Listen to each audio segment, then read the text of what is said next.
इस वीडियो में मैं आपसे बात करूंगा, जैसा कि अभी थोड़ी देर पहले भी मैंने आपको बताया था, RSMSSB बोर्ड यानी कि अधीनस्थ बोर्ड द्वारा स्टेनोग्राफ भर्ती परीक्षा का रिजल्ट जारी हो चुका है, लेकिन आपका स्कोर कार्ड जारी नहीं हुआ। तो आप अपना स्कोर कार्ड कैसे देखेंगे, क्योंकि आपको मालूम है पेपर फर्स्ट में आपके 3 क्वेश्चन डिलीट हुए हैं, पेपर सेकंड में आपका 1 क्वेश्चन डिलीट हुआ। तो अब जो डिलीट हुए क्वेश्चन, इनके नंबर बाकी क्वेश्चन के साथ किस तरह से डिवाइड होंगे उसके बारे में चर्चा करूंगा। इसलिए वीडियो को बिना स्किप किए कंप्लीट देखें। वीडियो पसंद आए तो वीडियो को लाइक करें, चैनल जरूर सब्सक्राइब करें, क्योंकि अब स्टेनोग्राफ भर्ती परीक्षा का रिजल्ट आ चुका है। अब टाइपिंग के लिए जब भी इंस्ट्रक्शन आएंगे आपको इस यूट्यूब चैनल के माध्यम से बता दिया जाएगा। आगे स्टेनोग्राफ भर्ती परीक्षा से जुड़ी कोई भी अपडेट आएगी वो आपको इस यूट्यूब चैनल के माध्यम से बता दिया जाएगा, इसलिए चैनल जरूर सब्सक्राइब करें। तो जैसा कि आप सभी को मालूम है, आपका जो स्टेनोग्राफ भर्ती परीक्षा का अभी रिजल्ट जो जारी हुआ था, उस पीडीएफ में आपको मार्क्स का ये फॉर्मूला दे रखा था। अब इस फॉर्मूले से आपको दोनों पेपर के लिए निकालना होगा अलग अलग। दोनों पेपर के लिए अलग अलग कैलकुलेशन करोगे, दोनों पेपर को मिला के नहीं करोगे, क्योंकि की फैक्टर में अंतर आ रहा। अगर आपका एक भी क्वेश्चन डिलीट नहीं होता दोनों क्वेश्चन में, और दोनों क्वेश्चन समान नंबर के हैं, दोनों क्वेश्चन में समान क्वेश्चन नंबर है और पेपर भी समान अंक का है, तब आप दोनों पेपर को कंबाइन करके भी कैलकुलेशन करते तो ज़्यादा अंतर नहीं आता। लेकिन इसमें दोनों पेपर समान अंक के हैं, मान सकते हैं, दोनों पेपर में क्वेश्चन भी सेम है, ये भी मान सकते हैं, लेकिन की फैक्टर की वैल्यू अलग अलग आएगी, क्योंकि पहले पेपर में 3 क्वेश्चन डिलीट हुए और दूसरे पेपर में आपका 1 क्वेश्चन ही डिलीट हुआ। तो इसे की फैक्टर में अंतर आएगा। वो कैसे अंतर आया उसके बारे में भी चर्चा करूंगा, और उसके बाद आपको अपने मार्क्स कैसे कैलकुलेट करने उसके बारे में भी चर्चा करूंगा। इसलिए वीडियो को बिना स्किप किए कंप्लीट देखें। तो चलिए वीडियो स्टार्ट करते हैं। वीडियो स्टार्ट करने से पहले एक बार वीडियो को लाइक कर लीजिए और चैनल भी जरूर सब्सक्राइब कर लीजिए। आप देख सकते हैं स्पष्ट रूप से लिखा हुआ है कि सभी स्टूडेंट के प्राप्तांकों का आकलन बोर्ड द्वारा अनुमोदित निम्न सूत्र से किया गया। Total marks of a candidate equal sigma of RQ into KF minus maximum marks into not attempt question upon total number of A question into 3। जैसा कि आप सभी को मालूम है, पेपर में नेगेटिव मार्किंग तो थी नहीं, यानी कि नो नेगेटिव, लेकिन अगर आपने कोई क्वेश्चन खाली छोड़ा है जिसमें एक भी गोला नहीं भरा, 5 ऑप्शन थे, 5 में से एक भी गोला नहीं भरा, तब आपका उस क्वेश्चन में 1/3 नंबर है वो काट लिया जाता। वो कैसे काट लिया जाता उसके बारे में भी चर्चा करूंगा, इसलिए वीडियो को बिना स्किप किए कंप्लीट देखें। अब आप देख सकते हैं राइट क्वेश्चन, RQ का अर्थ होता है राइट क्वेश्चन, यानी कि पेपर में आपने 150 क्वेश्चन थे तो इसमें से कितने क्वेश्चन सही किए वो आपको यहाँ लिखना होता है। KF का अर्थ होता है की फैक्टर, जिसका एक अलग से फॉर्मूला है। यहाँ से आपको पहले की फैक्टर की वैल्यू निकालनी होती है, जिसके लिए फॉर्मूला है मैक्सिमम मार्क्स, यानी कि आपको मालूम है पेपर कितने नंबर का था, 100 नंबर का। पेपर फर्स्ट की बात कर रहा हूँ। टोटल नंबर ऑफ क्वेश्चन आपको मालूम है, टोटल पेपर में 150 क्वेश्चन थे। उसके बाद total number of question particular section. अब यहाँ आप पर्टिकुलर सेक्शन का करो या कंबाइन करके एक साथ करो तो उसमें ज़्यादा अंतर नहीं आने वाला। तो इसमें आप एक साथ भी कर सकते हैं, 150 लिख लीजिए। और नीचे लिखा हुआ है number of valid question of a particular section. यहाँ आपको वैलिड क्वेश्चन कितने हुए, यानी कि आपको मालूम है पेपर फर्स्ट में 3 क्वेश्चन डिलीट हुए, 2 राजस्थान जीके का और 1 साइंस का। तो इस तरह से 3 क्वेश्चन डिलीट हो गए, 150 में से पीछे बचे 147। तो वैलिड क्वेश्चन की संख्या हो जाएगी 147। अब ये कैसे सॉल्व करना उसके बारे में भी आगे बताऊंगा। इसके बाद यहाँ से की फैक्टर की वैल्यू आएगी, वो आपको यहाँ पर रखनी होती है। उसके बाद लिखा हुआ माइनस मैक्सिमम मार्क्स, यानी कि पेपर कितने नंबर का था, 100 नंबर का, इंटू नॉट अटेम्प्ट क्वेश्चन। अब अगर आपने 150 के 150 में गोले भरे हैं, एक भी खाली नहीं छोड़ा, तब तो यहाँ आप लिखोगे 0। और अगर आपने 1, 2 या 3 जितने भी खाली छोड़े तो उतने जितने खाली छोड़े वो आपको संख्या लिखनी होती है। 15 से ज़्यादा खाली छोड़ने पर आपको भी मालूम है रिजल्ट आपका रिजेक्ट हो जाएगा। टोटल नंबर ऑफ क्वेश्चन, आपके पेपर में टोटल क्वेश्चन कितने थे, और इंटू 3 यहाँ इसलिए दे रखा है क्योंकि आपको मालूम है अगर आपने किसी भी क्वेश्चन में गोला नहीं भरा तो क्वेश्चन नंबर का 1/3 भाग आपका काट लिया जाता है, इसलिए यहाँ 3 लगा। अब पेपर में नेगेटिव मार्किंग होती तो यहाँ पर एक और फॉर्मूला ऐड होता, WQ इंटू KF अपॉन जो भी आपकी 1/3 या 1/4 जितनी भी नेगेटिव होती वो उसके अकॉर्डिंग होता है। लेकिन पेपर में नेगेटिव मार्किंग नहीं है, इसलिए ये फॉर्मूला ऐड नहीं किया गया, बस फॉर्मूला इतना ही है। और अगर आपको लगता है, आपको मालूम है कि आपने दोनों पेपर में सभी क्वेश्चन में गोले भरे, 150 के 150 क्वेश्चन में दोनों पेपर में गोले भरे हैं, तो आप बस इतना फॉर्मूला को ही सॉल्व करो, RQ इंटू KF। ये पार्ट देखने की भी जरूरत नहीं। ऐसा क्यों का मैंने आगे मैं आपको सॉल्व करके बताऊंगा। तो चलिए सबसे पहले मैं लेके चलता हूँ पेपर फर्स्ट को, किस तरह से आप अपने मार्क्स कैलकुलेट करोगे, और उसके बाद बात करूँगा पेपर सेकेंड की।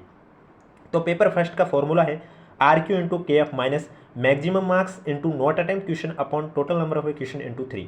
तो RQ मैंने मान के चलिए कि पेपर फर्स्ट में मैंने टोटल 150 क्वेश्चन थे, उसमें से मेरे जो सही क्वेश्चन हुए वो मैंने मान लिए कि 110 क्वेश्चन मेरे राइट हुए, इंटू KF यानी की फैक्टर होता। अब मैं पहले की फैक्टर की वैल्यू निकालूंगा। की फैक्टर की वैल्यू मैं कैसे निकालूंगा, मैं लिखूंगा मैक्सिमम मार्क्स, यानी कि पेपर कितने नंबर का था, 100 नंबर का था, तो मैंने लिख लिया 100, upon total number of question, paper में टोटल क्वेश्चन कितने थे, 150, तो मैंने लिख लिया 150, into total number of equation particular section. अब यहाँ मैंने पहले भी आपको कहा था, आप पर्टिकुलर सेक्शन का देखो या एक साथ कर दो, यहाँ ज़्यादा अंतर नहीं आएगा।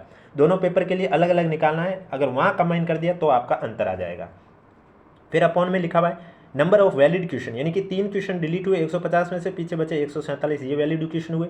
150 से 150 कटेगा, 100 अपॉन 147 को जब आप सॉल्व करोगे तो आपके वैल्यू आएगी 0.680। तो की फैक्टर की वैल्यू आई है मेरी ये, यानी कि आपका पर क्वेश्चन जो नंबर है वो 0.680 नंबर का है। जब 3 क्वेश्चन डिलीट हो गए तो बाकी की क्वेश्चन है, जो 3 क्वेश्चन डिलीट हुए उसके जो नंबर है वो बाकी की क्वेश्चन में बांट देने के बाद आपका जो पर क्वेश्चन है वो कितने नंबर का हो गया, 0.680। तो अब ये की फैक्टर की वैल्यू आप यहाँ पर पुट करोगे 0.680। ये मैं वापस से लिख लेता हूँ, आपको इस तरह से लिखना है। क्या राइट क्वेश्चन, जैसे कि मैंने क्या माना 110, तो मैंने लिख लिया 110, और अभी जो की फैक्टर की वैल्यू है 0.680, ये मैंने लिख लिया। अब अगर आपको पता है कि आपने 150 के 150 में पेपर फर्स्ट में गोले भरे हैं, कोई भी खाली नहीं छोड़ा, तो बस आप इतना ही सॉल्व कीजिए। क्यों?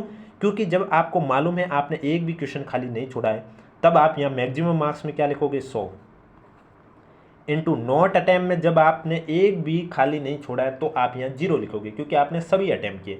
लेकिन मैं मान रहा हूँ कि मैंने 9 क्वेश्चन ऐसे जिसमें गोले नहीं भरे, अगर 15 से ज़्यादा गोले नहीं भरता तो मेरा रिजल्ट रिजेक्ट होता, लेकिन मैंने 9 क्वेश्चन ऐसे जिसमें मैंने गोले नहीं भरे, तो मेरा पर क्वेश्चन 1/3 के हिसाब से नंबर कटेगा। वो कैसे मैं बता देता हूँ। Upon total number of question 150 question थे तो मैंने लिख लिया 150, और इंटू 3। जब मैं इसको सॉल्व करूँगा 3 में ये 3 कटेगा, 50 से ये कटा 3 में, और ये 50 से कटा 2 बार, फिर 3 से 3 कटेगा, वैल्यू आई 2, यानी कि मेरे 2 नंबर कट गए। मैंने कितने 9 क्वेश्चन खाली छोड़ने पर मेरा 1/3 के हिसाब से 2 नंबर कटा है।